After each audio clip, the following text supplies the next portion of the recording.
Hello बच्चों, कैसे हैं आप? आई होप बढ़िया होंगे। बच्चों, आज की जो हमारी क्लास है ये एक बड़ा ही मज़ेदार टॉपिक के ऊपर है। आज हम लोग कुछ ऐसे डेरिवेशंस करेंगे जो आपको मोस्टली किताब में भी नहीं मिलते, लेकिन इनके ऊपर आपको सवाल ज़रूर नज़र आते हैं। तो ये कॉन्सेप्ट्स बहुत ही इंपॉर्टेंट हैं और बड़े ही मज़ेदार हैं। आज का जो हमारा पहले डेरिवेशन है वो है electric potential between two parallel plates. अगर हमारे पास दो पैरेलल प्लेट्स हैं, दोनों पॉजिटिवली चार्ज लाइक चार्जेस हैं दोनों पर, एक पर चार्ज है Q1 दूसरे पर Q2, तो उनके बीच में जो पोटेंशियल होगा वो हम इस तरह से कैलकुलेट कर सकते हैं। ठीक है, अब ये कैसे कैलकुलेट करते हैं, लेट अस फाइंड आउट। हम यहां पर अज्यूम करते हैं हमारे पास दो पैरेलल प्लेट्स हैं। एक हमने ले ली ये है Q1, ये हमारी पहली प्लेट है और ये हमारी दूसरी प्लेट है। ठीक है, ये हो जाती है हमारी सेकंड प्लेट। बच्चों, ये हमारे पास दो प्लेट्स है। हम इन पर चार्जेस की कुछ वैल्यूज को नाम दे देते हैं। हम कहते हैं इस पर चार्ज है Q1 और ये जो दूसरी प्लेट है इस पर हम चार्ज की वैल्यू को बोलते हैं Q2। तो ये हमारे पास दो प्लेट्स हो गई। इस पर चार्ज है Q1, दूसरी पर चार्ज है Q2। इनके बीच का जो डिस्टेंस है, सेपरेशन है बच्चों, वो है D और जो एरिया है प्लेट का वो है A। Late area A। ठीक, अब इन पर जो चार्जेस होंगे हम कहते हैं, मान लो जो इस पर चार्ज है वो है Q1, यहां पर डिस्ट्रीब्यूटेड है कि नहीं। इसी तरीके से यहां पर चार्ज Q2 है, वो सपोज इस तरीके से डिस्ट्रीब्यूटेड है। तो ये दोनों प्लेट्स अपनी अपनी फील्ड बनाएंगी। Q1 की जो फील्ड होगी उसको हम बोलते हैं E1। अब पॉजिटिव चार्ज की प्लेट है ना, तो फील्ड अवे बनेगी। जो Q2 है उसकी फील्ड बनेगी इधर की तरफ, ये हो जाएगी हमारे पास E2। क्योंकि ये भी पॉजिटिवली चार्ज है तो इसके लिए जो फील्ड होगी वो भी अवे होगी, वो इधर बन जाएगी। तो ये हमारे पास दोनों की फील्ड्स आ जाएंगी। यस और नो? आई होप यहां तक आपको समझ में आ गया बच्चों। ठीक, अब अगर मैं आपसे पूछूं इन इंडिविजुअल प्लेट्स की जो फील्ड्स हैं E1 और E2, तो इनकी वैल्यूज क्या होंगी? अगर आपने प्रीवियस चैप्टर देखा है इलेक्ट्रिक फील्ड का, तो वहां पर मैंने आपको इनकी फील्ड कैलकुलेट कराई थी। एक सिंगल प्लेट की, सिंगल शीट की जो फील्ड होती थी E1, उसका फॉर्मूला होता था σ1 अपॉन 2 एप्सिलॉन नॉट। और ये जो सिग्मा है ये है सरफेस चार्ज डेंसिटी। तो सरफेस चार्ज डेंसिटी को हम लिखेंगे चार्ज अपॉन एरिया। ठीक है, तो 2a epsilon not, Q1 upon a बन जाएगा σ1 की वैल्यू। ठीक इसी तरीके से ये जो दूसरी फील्ड है E2, इसका फॉर्मूला बन जाएगा बच्चों σ2 अपॉन 2 एप्सिलॉन नॉट, और σ2 को हम लिख सकते हैं Q2 अपॉन a। तो फॉर्मूला आ जाएगा Q2 upon 2a epsilon not. ये मेरे पास E1 और E2 आ गए। अब देखो ये दोनों फील्ड्स ऑपोजिट डायरेक्शन में है, तो अगर मैं यहां पर नेट फील्ड निकालना चाहूं E नेट, तो इनके मैग्नीट्यूड्स को माइनस करके उसका मैग्नीट्यूड मुझे मिल जाएगा। तो मैं लिख सकता हूं E net equals to Q1 minus Q2 upon 2 epsilon naught a। ये मेरे पास वैल्यू आ जाएगी। ठीक है, अब अगर मैं इनके बीच का पोटेंशियल डिफरेंस निकालना चाहूं, potential difference between the plates, ठीक है, तो जो पोटेंशियल डिफरेंस होता है बच्चों उसका फॉर्मूला होता है electric field into separation. Distance कितना है दोनों प्लेट्स के बीच में, वो है d। तो मैं इसको लिख सकता हूं E नेट इंटू d। ठीक, अब E नेट की वैल्यू हम ऊपर से सब्सटीट्यूट कर सकते हैं। तो मेरे पास V की वैल्यू आ जाएगी Q1 minus Q2 into d upon 2 epsilon naught a। अगर ये दोनों प्लेट्स जो थी जिनका प्लेट एरिया A था और इनके बीच का डिस्टेंस d था, अगर मैं कहूं इन प्लेट्स की वजह से अगर एक कैपेसिटर बनता तो उस कैपेसिटर की कैपेसिटेंस क्या होती, आप वो निकाल सकते हैं। आप कहेंगे हाँ सर, अगर दोनों का एरिया A है, डिस्टेंस d है और बीच में वैक्यूम है, तो जो कैपेसिटेंस बनेगी इन दोनों प्लेट्स की वजह से बनने वाले कैपेसिटर की C, उसकी वैल्यू हो जाएगी epsilon naught a upon d। अब ध्यान से देखो, तो मैं d upon epsilon naught a को 1 अपॉन c लिख सकता हूं कि नहीं लिख सकता हूं? लिख सकता हूं। ध्यान से देखो, d upon epsilon naught a, इसको क्या लिखा जा सकता है? 1 अपॉन c। तो मेरे पास पोटेंशियल का फॉर्मूला आ गया V equals to Q1 minus Q2 upon 2c। ये है potential difference between two charge plates. अगर आप दो चार्ज प्लेट्स के बीच का पोटेंशियल डिफरेंस कैलकुलेट करना चाहते हैं तो बच्चों इस तरीके से आप उसको कैलकुलेट कर सकते हैं। वीडियो को पॉज करके इसको नोट कर लीजिए या इसका स्क्रीनशॉट ले लीजिए। अगर आप इस चैनल पर नए हैं तो प्लीज इस चैनल को सब्सक्राइब जरूर करिएगा बच्चों। और अगर आपको मेरा पढ़ाया हुआ अच्छा लग रहा है कि हाँ आपको मजा आने लगा है फिजिक्स में, तो प्लीज अपना प्यार कमेंट्स में मुझे जरूर दिखाइएगा। मुझे बहुत खुशी होगी अगर आप अच्छे से कमेंट्स मेरी वीडियो पर करेंगे तो।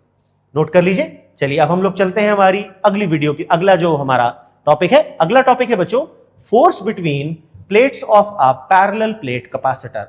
हम सब ने प्रीवियस लेक्चर्स में पैरेलल प्लेट कैपेसिटर पढ़ा है। उसमें दो प्लेट्स होती हैं, एक पॉजिटिव एक नेगेटिव। तो ऑब्वियस सी बात है ऑपोजिट चार्जेस तो अट्रैक्शन शो करते हैं, तो उनके बीच में कुछ तो फोर्स होती होगी।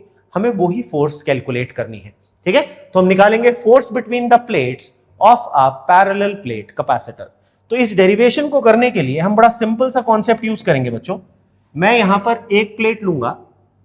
ये प्लेट वो है जिसको मैं मान करके चल रहा हूं ये फील्ड बना रही है, और ये दूसरी प्लेट इसकी फील्ड में रखी गई है। ठीक है, ये जो सेकंड प्लेट है मैं मानता हूं ये इसकी फील्ड में रखी गई है। तो ये जो पहली प्लेट है ये फील्ड को प्रोड्यूस कर रही है। सपोज ये जो फर्स्ट प्लेट है इसकी जो फील्ड बन रही है उस फील्ड को मैं नाम देता हूं E। Let E be the field produced by the first plate. और ये जो सेकंड प्लेट है ये इस फील्ड में रखी गई है। इस पर सपोज चार्ज Q है तो इस वाली प्लेट पर -Q होगा। अब इस फील्ड की वजह से जो नेगेटिवली चार्ज प्लेट है, भाई ये वाली प्लेट कैसे चार्ज वाली थी? पॉजिटिव चार्ज वाली। ठीक है, तभी इसकी फील्ड जो बन रही है वो अवे बन रही है। अब इस प्लेट की फील्ड में ये नेगेटिव चार्ज वाली प्लेट रखी गई है, तो हमें पता है नेगेटिव चार्ज पर force opposite to the direction of field लगती है। तो इस पर जो फोर्स लगेगी F वो ऑपोजिट ऐसे लगेगी। ठीक, अब अगर मैं फोर्स निकालना चाहूं, ये जो F होगी इसकी value charge into electric field से आप मैग्नीट्यूड इसका कैलकुलेट कर सकते हैं। यहां इलेक्ट्रिक फील्ड किसकी है? इस वाली प्लेट की।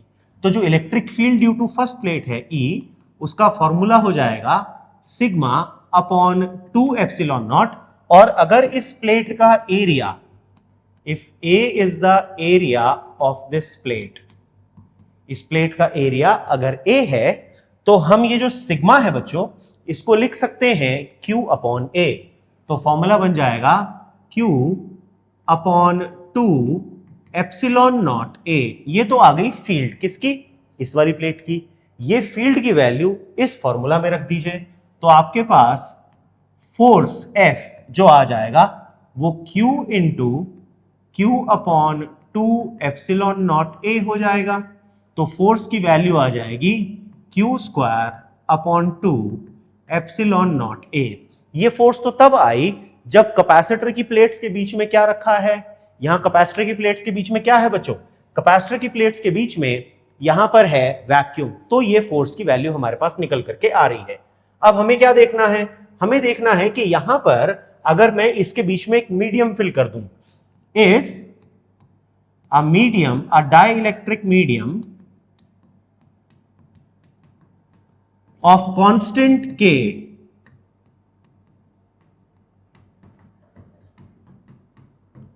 is filled between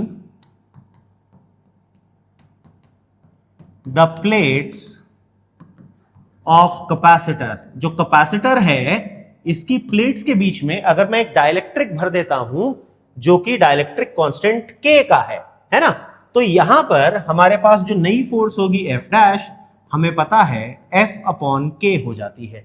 value place कर दीजिए तो आपके पास आ जाएगा Q square upon 2 epsilon naught A into K।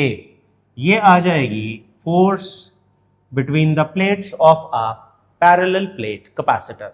I hope आपको ये डेरिवेशन अच्छे से समझ में आ गई होगी। एक बार प्लीज ध्यान से देख लीजिए, स्क्रीनशॉट ले लीजिए या फिर पॉज करके वीडियो को इसको नोट कर लीजिए बच्चों।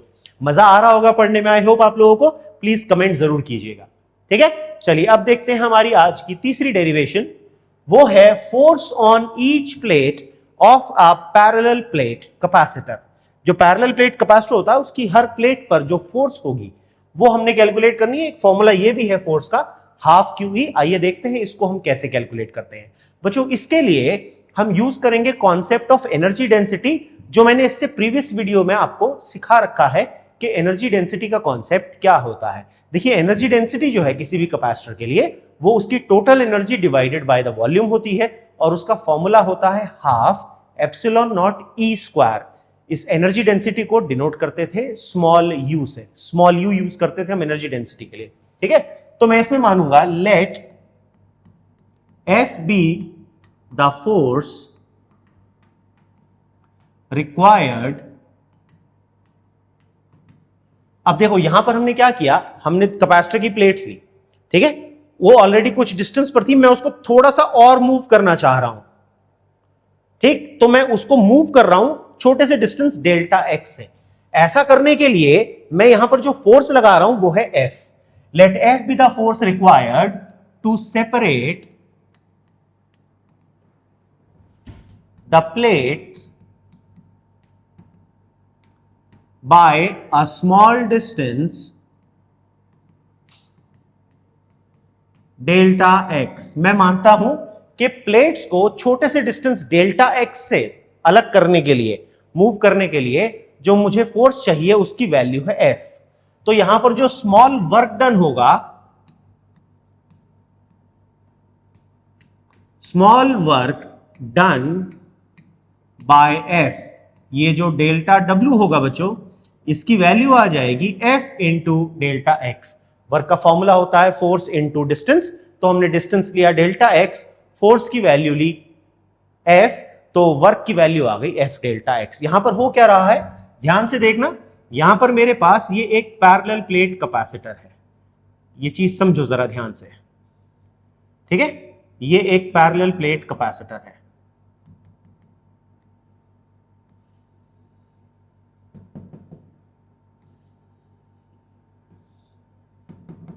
ये एक पैरेलल प्लेट कैपेसिटर है। मैं इसकी इस प्लेट को डिस्प्लेस कर रहा हूं एक छोटे से डिस्टेंस डेल्टा एक्स से, यानी ये प्लेट जो है ये सरक करके यहां पर आ जाएगी, थोड़ा सा आगे आ गई, आप देख सकते हैं ये थोड़ा सा डिस्प्लेस हो गई डेल्टा एक्स से। तो ऐसा करने के लिए मैंने जो फोर्स लगाई है यहां पर उसकी वैल्यू है एफ, जो फोर्स लगाई गई इस पर वो मैंने लगाई है एफ। अब मुझे पता है जब इस कैपेसिटर का प्लेट अलग होगी, दूर जाएगी, तो इसकी जो एनर्जी है, पोटेंशियल एनर्जी, उसमें भी फर्क होगा। यस और नो भाई, जो मैं वर्क करूंगा, work done by an external force, भाई इसकी जो फोर्स है वो इसे इधर खींच रही है कि नहीं, इतनी ही फोर्स एफ उसे उधर खींच रही है, क्योंकि मैं यहां पर प्लेट को मूव तो कर रहा हूं लेकिन मैं ये मूव विदाउट एक्सेलरेशन कर रहा हूं। और हम सब मैकेनिक्स में ये कॉन्सेप्ट सीख चुके हैं कि अगर आप एक चार्ज, एक किसी भी एक बॉडी को विदाउट एक्सेलरेशन मूव करते हैं अगेंस्ट सम फोर्स, तो मिनिमम रिक्वायर्ड फोर्स उस फोर्स के बराबर ही होती है। तो यहां पर फोर्स ऑफ अट्रैक्शन इधर लग रही है एफ, तो एफ एक्सटर्नल जो मैं लगा रहा हूं एग्जैक्टली उतनी ही होगी मैग्नीट्यूड में जितनी इनके बीच में अट्रैक्शन फोर्स थी। तो ये जो एफ वैल्यू देगी यही मुझे अट्रैक्शन फोर्स की वैल्यू दे सकती है ना, क्योंकि मैं विदाउट एक्सेलरेशन यहां पर मूव कर रहा हूं। तो जो इंक्रीज इन पोटेंशियल एनर्जी होगा, तो increase in potential energy delta U, वो आ जाएगा U A into delta x. कैसे भाई, एनर्जी डेंसिटी होती है एनर्जी अपॉन वॉल्यूम, तो एनर्जी का फॉर्मूला आ जाएगा एनर्जी डेंसिटी इंटू वॉल्यूम, और चेंज इन एनर्जी का फॉर्मूला आ जाएगा energy density into change in volume. तो ये जो ए डेल्टा एक्स आप देख रहे हो, ये ए डेल्टा एक्स यहां पर है चेंज इन वॉल्यूम। कैसे बच्चों, आइए देखते हैं।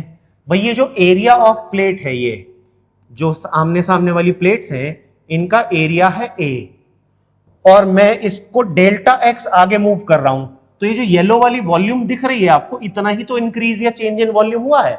यस और नो? तो वॉल्यूम कैसे निकालेंगे, ये एक बेसिकली क्यूबॉइड बन गया जिसका सरफेस, एक फेस का एरिया ए है और उसकी डेप्थ डेल्टा एक्स है। तो हमें पता है क्यूबॉइड का जो वॉल्यूम होती है वो होता है area of base into height. तो एरिया ऑफ बेस बन गया ए और हाइट बन गई डेल्टा एक्स, तो आपके पास यू ए डेल्टा एक्स, ये आ जाएगा चेंज इन पोटेंशियल एनर्जी। अब अगर आप कंजर्वेशन ऑफ एनर्जी देखो, ये जो वर्क किया गया यही तो पोटेंशियल एनर्जी में इंक्रीज हुआ, तो हम कहेंगे since delta W equals to delta U, तो मैं कह सकता हूं F into delta X is equal to U into A into delta X. Delta X से डेल्टा एक्स कैंसिल हो गया, तो मेरे पास F का जो फॉर्मूला बचा बच्चों, फोर्स आ गया U इंटू A। अब ये जो U है ये है एनर्जी डेंसिटी। ये U क्या है यहां पर बच्चों, ये है एनर्जी डेंसिटी। और एनर्जी डेंसिटी हम लोग जानते हैं, इसका फॉर्मूला मैं आपको पढ़ा चुका हूं। एनर्जी डेंसिटी होती है half epsilon naught E square, तो मैं इसको लिख लूंगा half epsilon naught into E square into A. ठीक है, अब मैं मानता हूं इन दोनों प्लेट्स के बीच में जो इनिशियल सेपरेशन था वो था डी, और जो इलेक्ट्रिक फील्ड थी वो थी ई। यहां पर जो फील्ड एग्जिस्ट कर रही है इनके बीच में, प्लेट्स के बीच में, वो है ई। ठीक, तो जो पोटेंशियल डिफरेंस होगा मैं कहूंगा if V is the potential difference, इन दोनों प्लेट्स के बीच का जो पोटेंशियल डिफरेंस है वो V है, तो मैं कह सकता हूं इलेक्ट्रिक फील्ड की वैल्यू आ जाएगी V अपॉन डी। ये वैल्यू यहां सब्स्टिट्यूट कर दो, तो आपके पास F का फॉर्मूला आ जाएगा half epsilon naught V upon D into E into A. मैंने एक ई को V अपॉन डी लिख दिया और एक को ई ही रहने दिया। अब ये ए को अंदर ले आओ, तो मैं F की वैल्यू ऐसे लिख सकता हूं half epsilon naught A upon D into V into E. बन गया ये। लेकिन अगर आप याद करो, ये जो epsilon naught A upon D है बच्चों, ये तो कैपेसिटेंस C की वैल्यू होगी, तो आपके पास फॉर्मूला बन जाएगा force F equals to half C into V into E। याद करो C इंटू V क्या होता था, चार्ज Q। तो देखो बन गया हमारा फॉर्मूला, F की वैल्यू आ गई बच्चों 1 अपॉन 2 QE। ये आ गई force on a plate of a capacitor. Capacitor की प्लेट पर जो फोर्स लग रही होती है उसको हाफ QE से भी निकाला जा सकता है। तो ये थी हमारी 3 मजेदार सी डेरिवेशंस। आई होप आपको पढ़ने में मजा आया होगा। बच्चों, अगर आपको फिजिक्स समझ में आने लगी है और आपको मजा आने लगा है, आपके कॉन्सेप्ट्स क्लियर हो रहे हैं, तो प्लीज इस चैनल को सब्सक्राइब जरूर कीजिएगा और अपने प्यार मुझे कमेंट्स में जरूर दीजिएगा। वीडियो के बाद प्लीज कमेंट जरूर करिए अगर आपको अच्छा लगा, आपको डेरिवेशन से कुछ मटेरियल मिला है, कुछ सीखने के लिए मिला है, तो प्लीज कमेंट जरूर कीजिएगा। इस वीडियो को अपने दोस्तों के साथ शेयर जरूर करें। चैनल को सब्सक्राइब करना मत भूलिएगा। मिलते हैं हमारी अगली क्लास में, तब तक के लिए जय हिंद।